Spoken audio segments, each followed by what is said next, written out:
Hey everybody, what's going on? It's Kaeyoh here. So I find that there's a lot of confusion when playing Towers of Doom and dealing with the triple tower spawn. And so if you guys didn't know, the triple tower spawn happens 2 times every game. It happens on the first and the fifth cycles of the tower spawning.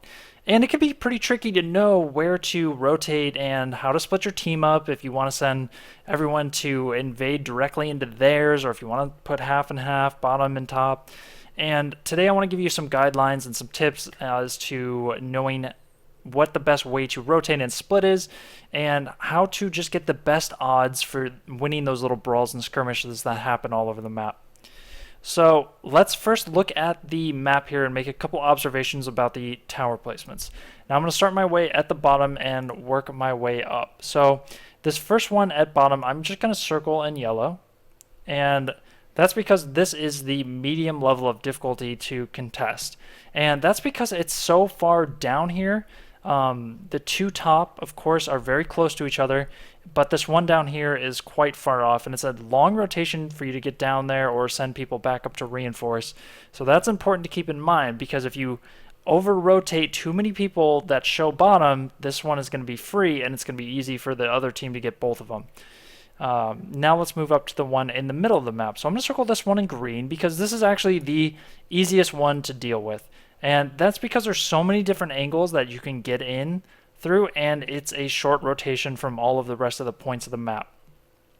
So you can come in from this angle, you can come in from this side, you can come from this bush in the middle below, or you can of course come in from this side. So you've got all these different angles to work with. And now let's talk about the top ones, which I'm going to actually circle in red, because these ones are very dangerous to contest. And the reason they're dangerous to contest is because it's very hard to zone off of this one. And let me explain why real quick. I'm just going to zoom in so we can see it a little bit better. Now, if you look right here, you've got this bush right here, which is a line of sight barrier. And for somebody who's, chilling out, just standing right here, like a Li Ming or something, they can just delay all day somebody trying to cap this. You at least have to have more people there to bully this person away from constantly interrupting you.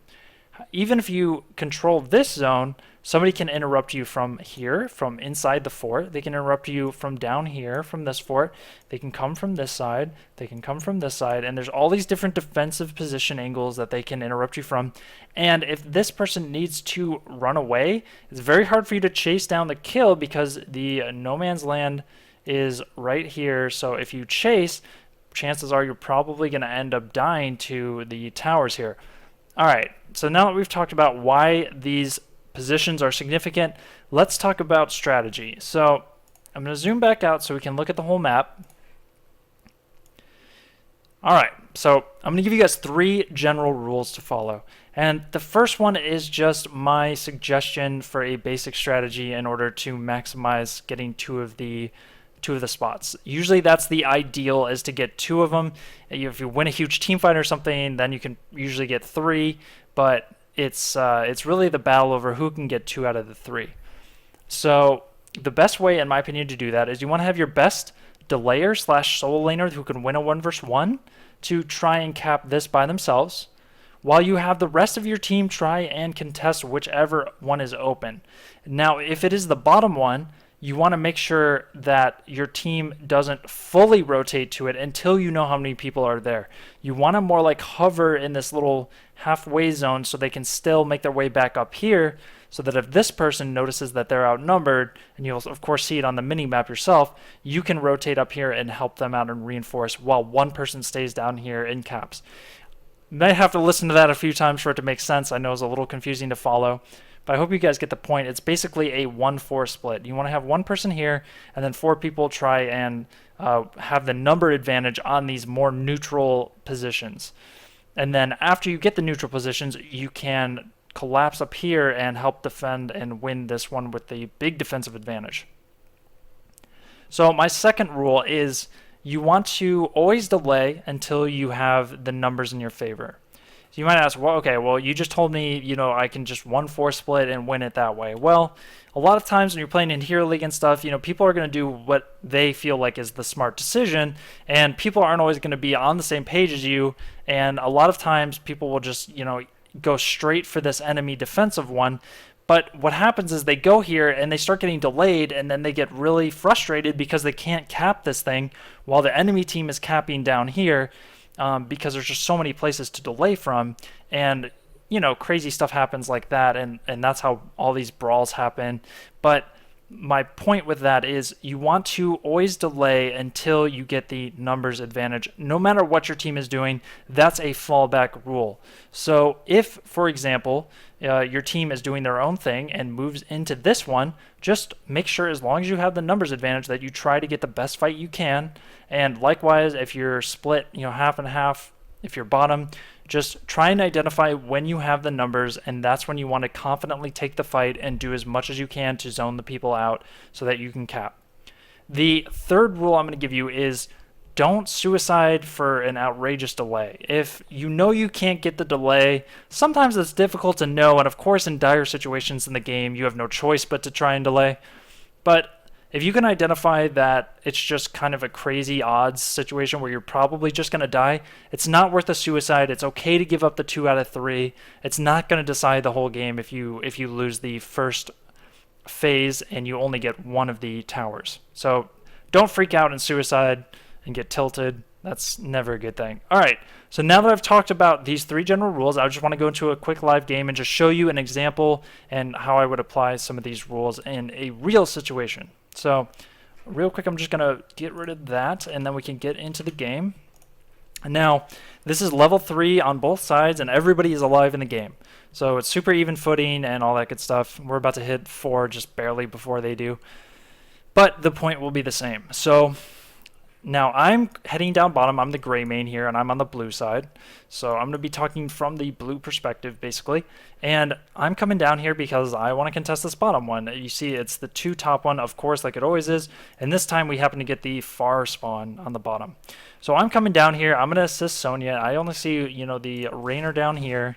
And this is looking like a good situation for us to get the bottom temple, right?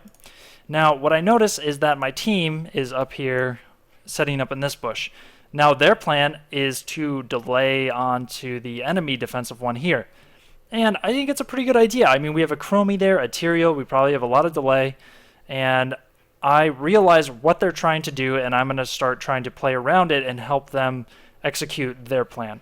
Now Uther's doing the perfect thing here. You see, you just have one person always immediately try to cap this defensive one, which is free most of the time. And these guys are just setting up ready to delay. So I'm going to switch back and forth to the bottom and to the top just so I can show you the 2 different plays going on. Now here at bottom, I noticed, okay, now there's 3 here bottom. So, falling back onto that rule number 2, we're just going to try and delay while we don't have the numbers. We're not going to get outrageous, but we're just going to see if we can delay. So they move in a little bit here, pausing. Meanwhile, in the top side, they've already started to delay up here and engage on the Diablo. As soon as Uther gets that, he's going to rotate over here, so they have the numbers, and they're taking the fight knowing that they have the numbers. So this is really nicely done. So they're going to move in onto them. On bottom, Sonya goes in for a delay. She's doing a good job, and she backs out. She doesn't overcommit without numbers.